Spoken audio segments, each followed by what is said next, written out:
ang programang tunay na serbisyo publiko na nakaka-touch ng puso. Health and Travel at Serbisyo Publiko, ang programang tunay na serbisyo publiko na nakaka-touch ng puso.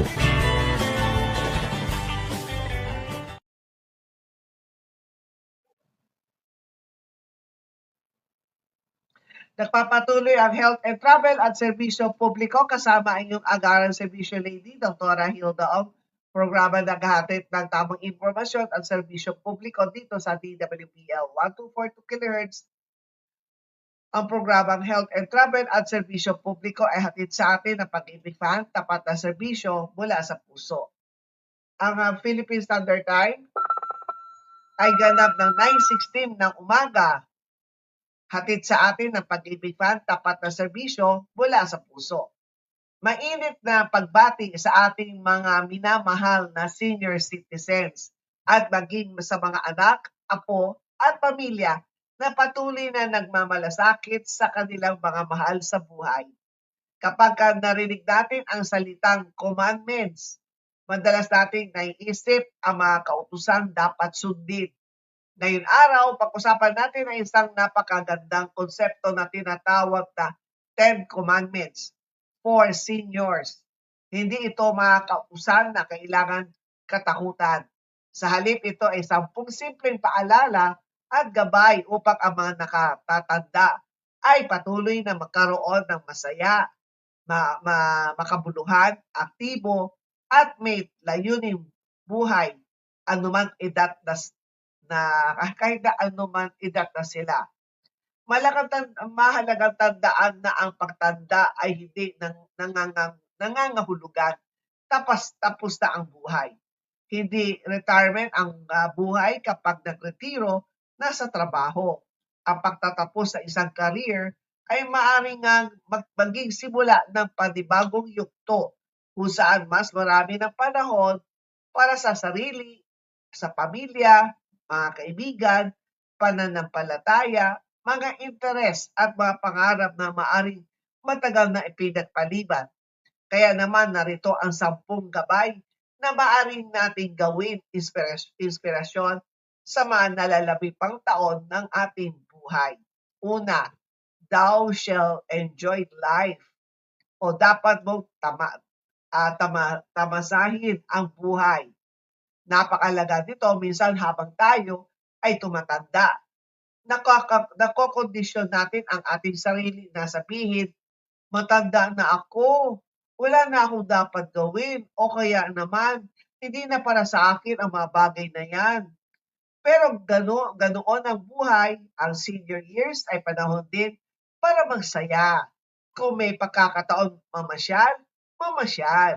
Kung may pagkakataon makipagkita sa mga kaibigan, makipagkita.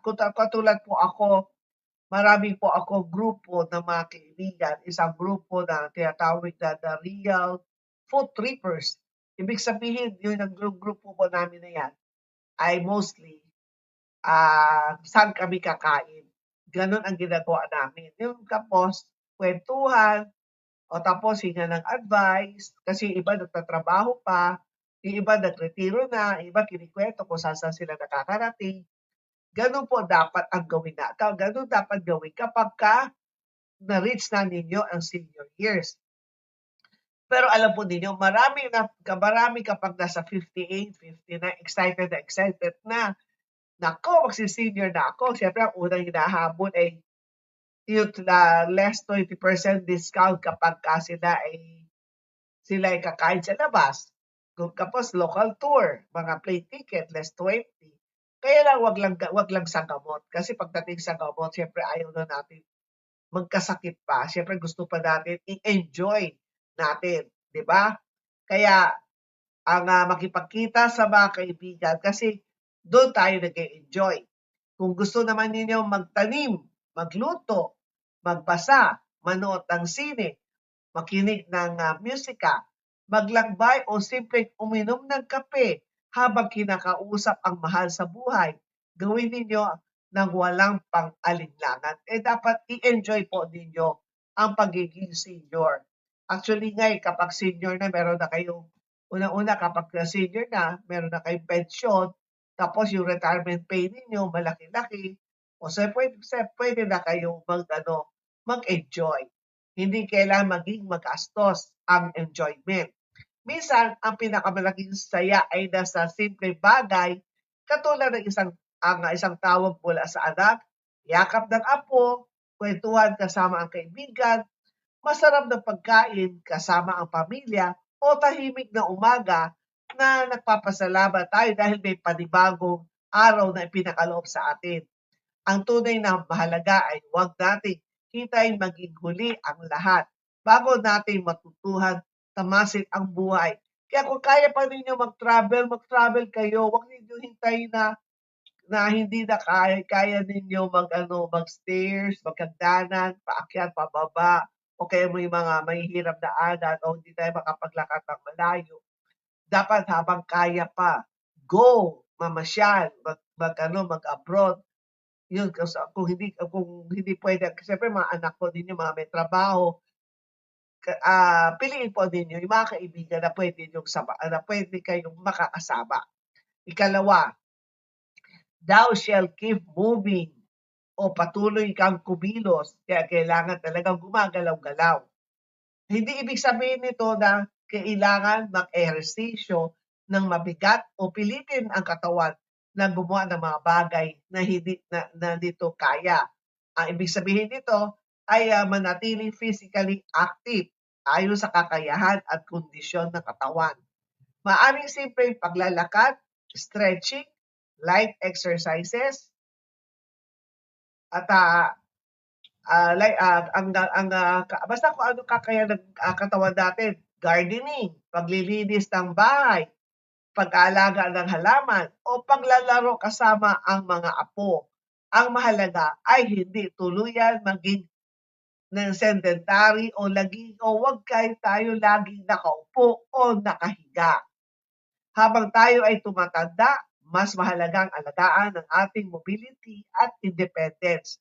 Kapag patuloy nating ginagamit ang ating katawan sa ligtas at angkop na paraan, mas nakakaroon tayo ng pagkakataon mapanatili ang ating lakas, balanse at kakayahan gawin ang mga pang-araw-araw na gawain. Siyempre, dapat nating kilalanin ang sariling limitasyon, hindi kompetisyon ang pagtanda. Hindi kailangan makipagsabayan sa mga mas bata. Ang mahalaga ay gumagalaw tayo ayon sa ating kakayahan. Yung galaw-galaw tayo, yung kaya natin. Ikatlo, thou shall eat wisely. Dito ako pumapasok. Kapag tayo po, friends po sa Facebook o followers po kayo ng Facebook ko, dyan po ninyo nakikita na ako po ay nag-e-enjoy. Kasama na aking mga kaibigan, pamilya, kumakain pagka-weekends, kumakain sa labas. Kaya dito po, kumain ng wasto at matalino. Habang tayo ay tumatanda, mas nagiging mahalaga ang ating pagkain. Di naman ibig sabihin na bawal na ang lahat ng gusto nating kainin. Ang punto ay makaroon ng balanse at moderation. Mas piliin ang masustansyang pagkain katulad ng mga gulay, prutas, sapat na protina, whole grains, at iba pang pagkain angkop sa pangangailangan ng katawan. Limitahan ang sobrang alat, sobrang matatamis, at iba pang pagkain na maaaring hindi makabuti kapag palaging kinakain. Huwag naman yung inaaraw ang mga matatamis. O kaya iwasan po ninyo yung maalat kasi tayo mga Pilipino, hindi pa dumarating ang ulam, naka-ready na ang sausawan. At higit sa lahat, huwag kalimutan ang sapat na pag-inom ng tubig at ang pagsunod sa payo ng doktor o health professional kung may particular na dietary needs. Kaya talaga kinit natin po uminom ng maraming tubig, pero depende pa rin po yan kung kayo po ay meron limitation sa tubig. Hindi natin kailangan maging perpekto. Ang mahalaga ay araw-araw tayong gumagawa ng mas mabuting desisyon para sa ating kalusugan. Dahil ang katawan na inalagaan natin, ngayon ay siya rin katawan na gagamitin natin para makasama pa natin ang ating mga anak at apo sa mga susunod na taon. Ika-4, thou shall keep learning o huwag tumigil sa pagkatuto. Napakaganda nito dahil walang expiration date ang pag-aaral. Hindi porke senior citizen na tayo, ay wala na tayong bagong matutunan. Maaari tayong matuto gumamit ng smartphone, maaari natin matutunan kung paano gumamit ng social media para makausap ang pamilya. Katulad ako na yung paggamit ng cellphone, paggamit ng iPhone, kasi paggamit mo ng iPhone, meron meron ako hindi alam. So talagang inaalam ko, kinakalikot ko yung cellphone para kung talagang hindi ko na talaga makuha o hindi ko maayos, magtatanong na ako sa anak ko. Let's say tayo ay gumagamit, like ako po isang columnist, so namin maging lagi kaming nag-email. Kailangan marunong po kami, dapat marunong po kayo. Let's say kami po, like po ako isang beat reporter ng SSS, PhilHealth, PAG-ibig, doon po, kung ano mga news na dumarating o mga press con, dagdag kaalaman yan. So talagang hindi talaga ako umihinto kung ano ang dapat ko matutunan kasi kapag ano ang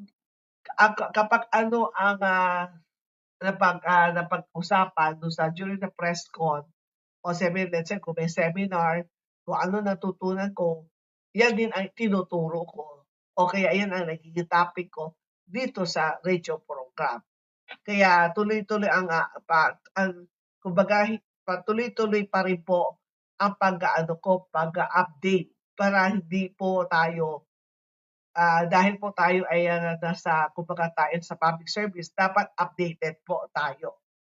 And then, maaari tayong matuto ng bagong recipe, bagong hobby, bagong wika, bagong teknolohiya, o kahit simple bagong impormasyon tungkol sa mundo. At alam niyo ba, napakaganda rin pagkakataon ito upang makipagpalitan ng kaalaman sa mga kabataan. Minsan po, mas maganda makipag-usap po kayo sa mga kabataan kasi sila ang magtuturo sa inyo. Sabi nila, auntie, ganito na ngayon. O di syempre, makikipag-usap ka, makikitatanong ka. Katulad isang araw, kasama ko yun na isang content creator. So, sabi niya, nakita ko meron siya more than 500,000 followers. Marami siyang followers. Sabi ko, paano bang ginagawa mo? So, gano'n. Tapos sabi, ganyan ka lang, ganun mo lang gawin mo. Post ka lang ng post. Basta kailang aktibo ka sa pagpo-post. O kaya kung saan ka bang lumabas, videohan mo, tapos salita ka, post mo. Parang gano'n. Ganun ba yun? Kasi ako naman, kung hindi ako, one time, meron ako 3 weeks na hindi ako naka-active sa pag-post, ay baksak kagad ang yung views ko na dito sa Facebook. Kaya yun, dagdag kaalaman din yun. So tinuruan niya ako. So wag tayong mahiya. Kung ano hindi natin alam, magtanong tayo, tapos sabihin natin yung totoo. Paano mo ba ginagawa yan? O katulad yun during na pag-ibig fan. Sabi ko, meron yung isang content creator din. Habang nagkikwento, di ba, meron yung background na ginagano niya, tinuturo niya. Sabi ko, paano mo ba ginagawa yon? Sila naman ay tinuturo din nila kumbaga doon, tinuturo din nila sa akin. So, kapag hindi natin kaya, magtanong. Huwag tayong mahiya. Pero ask it in a nice way. Ang sabihin natin, pasensya ka na, talaga ako marunong sa gadget, hindi ako marunong sa ganito. Paano bang ginagawa? Ganun lang talaga ang dapat natin gawin. Sa panahon ngayon, mabilis ang pagbabago ng mundo. May artificial intelligence, bagong teknolohiya, digital banking, online services, at iba't paraan ng komunikasyon. Hindi kailangan ba maging eksperto kaagad? Ang mahalaga ay bukas ang isip natin na matuto. Yan ang sinasabi ko po sa inyo. Kailangan willing tayo matuto na tapos kung hindi natin alam, magtanong lang tayo. Tapos kadalasan hindi naman sila maramot. At tuturuan ka din nila, dapat ganito po lang po, ganun lang po kabilis. sapagkat ang taong patuloy na natututo ay patuloy din lumalago. Ikalima, thou shall stay connected o manatiling kang konektado sa ibang tao. Napakalaga dito para sa ating mga senior citizens. Minsan, hindi naman physical na sakit ang pinakamabigat na nararanasan ng isang nakatatanda. Minsan, ito ay loneliness o ang pakiramdam na mag-isa, nakalimutan o wala nang nangangailangan sa atin. Kung kaya, huwag nating putulin ang ating koneksyon sa mga tao, tawagan ang mga anak, kumustahin ang mga kaibigan, dumalo sa mga reunion, sumali sa mga senior citizens organization, community activities, religious gathering, o ng mga grupong may kaparehong interes. At para naman sa mga anak at apo, huwag nating wag nating hintayin na sila pa ang tumawag. Tawagan natin sila, kamustahin natin sila, kahit simple. Ma, kumain ka na ba? O lolo, kamusta ka? Ay maaring napakalaking bagay para sa isang nakatatanda. Minsan hindi pera ang kailangan nila. Ang kailangan nila ay maramdaman na mahalaga pa rin sila. Ika-anim, thou shall laugh often o matuto kang tumawa ng madalas, kailangan lagi kayong masaya. Napakagandang gamot ng tawanan. Ibig sabihin na wala ng problema kapag tumatawa tayo. Ibig sabihin na hindi natin hinahayaan ang mga problema na kumokontrol sa buong buhay natin. Katulad isang araw nung kumain po kami sa labas, tapos may ano bang hawak-hawak ko? Na isang yung dumplings na may chocolate fillings, tapos kinupicture nila ako.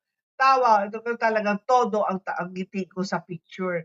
Sabi ko, kaya yung mata ko halos wala na, yung singkit na lalo na talaga as in, wala na, hindi nakita ang mata ko dahil kumbaga yung sa saya, sa ngiti kasama ang mga kaibigan. Manood ng nakakatawang palabas, makipagkwentuhan sa kaibigan, makipaglaro sa mga apo, balikan ang mga nakatatawang alaala ng kabataan. Ako mahilig po ako pagka ako nandun po, hawak-hawak ko iPhone ko, iPad ko. Madalas ang pinapanood ko yung mga comedy. Tapos habang pinapanood ko, tawa ako ng tawa. O kaya minsan naman sa Facebook, di ba nakikita natin may ibang mga content creators, kung anong mga kalokohan ang ginagawa, binibiro ng mga kaibigan nila o kasama nila sa bahay. Doon, ganun ang ginawa. Yung tapos, minsan ano ba itong si Doktora? Tumatawa na lang mag-isa. Ay na yung pala, nakita nila hawak-hawak ko cellphone ko. Minsan, napakaseryoso na natin dahil napakarami na natin pinagdaanan. Kaya, kailangan din natin bigyan ang sarili natin ng pagkakataon tumawa. Ang pagtawa, isang paraan upang ipaalala sa ating sarili na kahit maraming pagsubok, meron pa rin magagandang sandali na dapat pahalagahan. Ikapito, thou shall let go o matutong bumitaw. Ito marahil ang isa sa pinakamahirap gawin habang tayo ay tumatanda. Ako ang to talagang mahirap tong gawin. Dahil habang lumilipas ang panahon, marami tayong naiipon.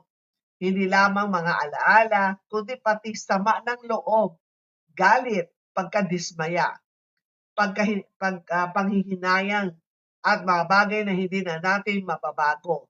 May mga taong nakasakit sa atin. May mga desisyon sana iba ang ginawa natin. May mga oportunidad na hindi natin nakuha. May mga taong nawala sa ating buhay. Pero kailangan nating matutong bumitaw. Hindi ibig sabihin na pagpapatawad na tama ang ginawa ng tao na nanakit sa atin. Ang hindi rin ibig sabihin na kailangan nating kalimutan ang lahat. Ang ibig sabihin lamang ay ayaw na natin dalhin ang bigat na nakaraan sa natitirang bahagi ng ating buhay. Minsan, ang pinakamagandang regalo na maibibigay natin sa ating sarili habang tumatanda ay ang kapayapaan. Ikawalo, thou shall be grateful o maging mapagpasalamat. Kapag tumatanda na tayo, Natural na mapapansin natin ang mga bagay na nawala, ang lakas na hindi nakatulad ng dati. Mga kaibigan pumanaw, mga anak na may sarili ng pamilya, mga pagkakataon din na maaaring balikan. Pero kung palagi natin titingnan ang nawala, maaaring makalimutan natin ang mga bagay na meron pa tayo. Kaya matuto tayong magpasalamat. Magpasalamat sa pagising natin ngayong araw. Magpasalamat sa pamilya. Magpasalamat sa mga kaibigan. Magpasalamat sa pagkain sa hapag. Magpasalamat sa tahanan. Magpasalamat sa mga alaala. At higit sa lahat, magpasalamat sa bawat pagkakataon makasama pa natin ang mga taong mahal natin. Hindi nangangahulugang wala na tayong problema. Kapag grateful tayo, ang ibig sabihin ay natututo tayong makita ang biyaya kahit sa gitna ng mga pagsubok. Ika-9, thou shalt share wisdom, o ibahagi mo ang iyong karunungan. Mga senior citizen, napakalaki ng iyong halaga. Bakit? Dahil meron kayong isang bagay na hindi mabibili ng pera, ang experience o karanasan. Marami na kayong pinagdaanan. Nakita niyo ang pagbabago ng panahon. Naranasan ninyo ang mga pagsubok, pagkabigo, tagumpay, sakripisyo, at mga aral na hindi matutunan sa librong lamang. Kaya wag natin sarilinin ang ating mga kwento. Ikwento natin sa ating mga anak at apo. Turuan natin sila na mag-aral na natutunan natin sa buhay. Ibahagi natin ang ating mga pagkakamali upang hindi na nila kailang ulitin ang mga ito. Ikwento natin kung paano tayo nagsimula. Ikwento natin kung paano natin hinarap ang mga panahon mahirap ang buhay. Ikwento natin kung paano natin pinahalagahan ang pamilya. Ang isang senior citizen ay hindi lamang isang tao na nangangailangan ng pangangalaga. Ang isang senior citizen ay maaaring maging guro, tagapayo, mentor at tagapag-ingat ng mga kwento at aral ng isang pamilya. At napakahalaga niyan. At ika-10, thou shalt trust God and live with purpose. O magtiwala sa Diyos at mamuhay ng may layunin. Ito marahil pinakapuso ng lahat ng commandments na ito. Habang tayo ay tumatanda, maraming tayong tanong tungkol sa buhay. Ano pa ba ang gagawin ko? May silbi pa ba ako? Ano pa ang purpose ko? Ano ang mangyayari sa hinaharap?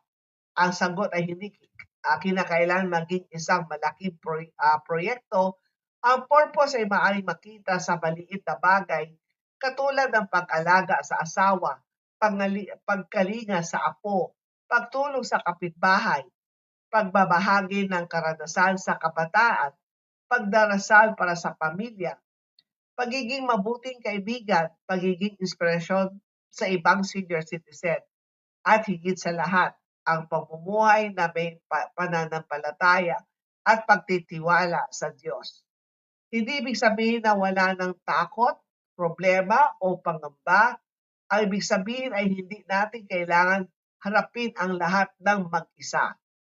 May mga bagay na hindi natin kontrolado. Hindi natin kayang pigilin ang paglipas ng panahon. Hindi natin kayang ibalik ang ating kabataan. Hindi natin kaya baguhin ang lahat ng nangyayari sa nakaraan. Pero kaya natin piliin kung paano natin haharapin ang bawat araw na ipinakakaloob sa atin. Kaya ano ang magandang ibubunga ng 10 gabay na ito kapag ginawa natin bahagi ng ating buhay? Una, maaari tayong makaroon ng mas positibong pananaw sa pagtanda. Sa halip na tingnan ang senior years bilang panahon ng panghina lamang, maaari natin itong tingnan bilang panahon ng karunungan, kalayaan, pamilya at bagong mga karanasan. Ikalawa, maaari nitong tulungan tayong mapanatili ang mas aktibong lifestyle, physical man, mental man o social. Ikatlo, Maaaring ito makatulong upang mapalalim ang relasyon sa pamilya at komunidad. Ikaapat, maaari nitong mabawasan ang bigat ng mga bagay na matagal na dating kinikimkim katulad ng galit, sama ng loob, panghihinayang at takot. At ikalima, maaaring nitong bigyan ng bagong kahulugan ng ating buhay. Dahil ang tunay na sukatan ng mahabang buhay ay hindi lamang kung ilang taon ang idinadagdag sa ating buhay. Mas malaga kung gaano natin napupuno ng kabuluhan ang mga taong meron tayo. Kaya sa ating mga senior citizen, huwag natin sabihin na matanda na ako, tapos na ang lahat. Sa halip ay sabihin natin, marami na akong pinagdaanan, marami na akong natutunan, at marami pa akong maaring ibahagi. Huwag natin hintayin ang isang espesyal na araw para magsaya.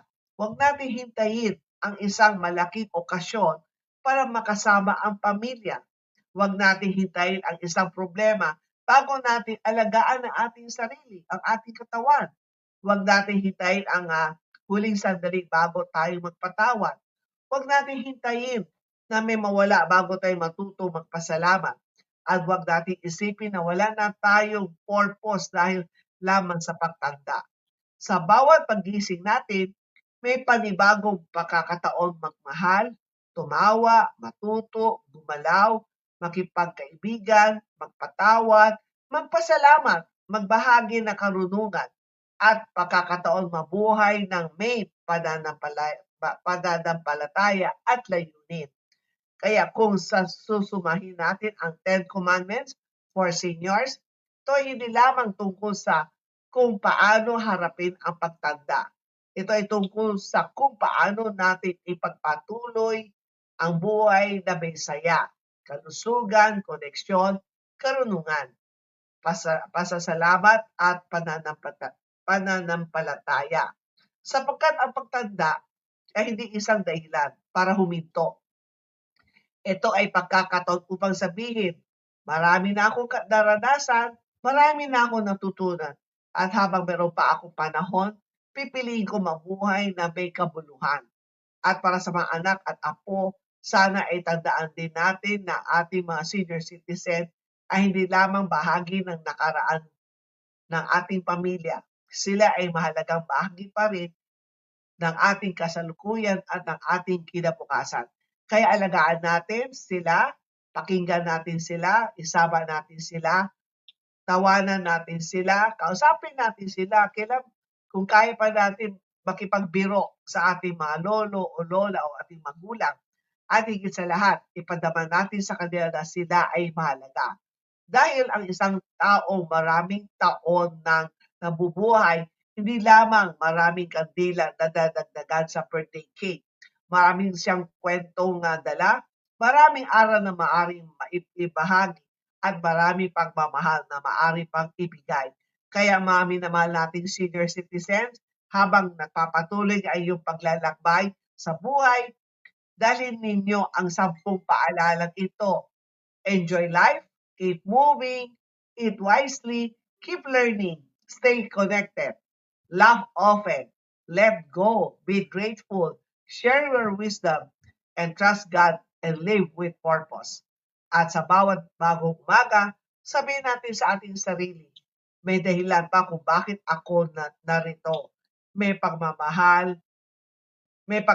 pa akong maibibigay. May karunungan pa akong maibabahagi. At may buhay pa akong dapat ipagpasalamat. Yan po ang tunay na kagandahan ng pagtanda. Hindi ang pagkakaroon ng mas maraming taon lamang, kundi ang paggamit sa bawat natitirang taon upang magmahal, maglingkod, magpasalamat, matuto, tumawa at mabuhay ng may kabuluhan. At habang may buhay, may pag-asa. Habang may pag-asa, may layunin. At habang may layunin, hindi kailanman magiging huli ang lahat para mabuhay ng masaya at makabuluhan. Ang programang Health and Travel at Serbisyo Publiko ay hatid sa atin ng pag-ibig, tapat na serbisyo mula sa puso. Ang Philippine Standard Time ay ganap ng 9:45 ng umaga. Hatid sa atin ng Pag-ibig Fan, tapat na serbisyo mula sa puso. Hindi pa tayo tapos sa ating pagbabalik. Alamin ang mga mahalagang balita na dapat ninyong malaman dito sa Health and Travel at Serbisyo Publiko. Back to DWBL Studio.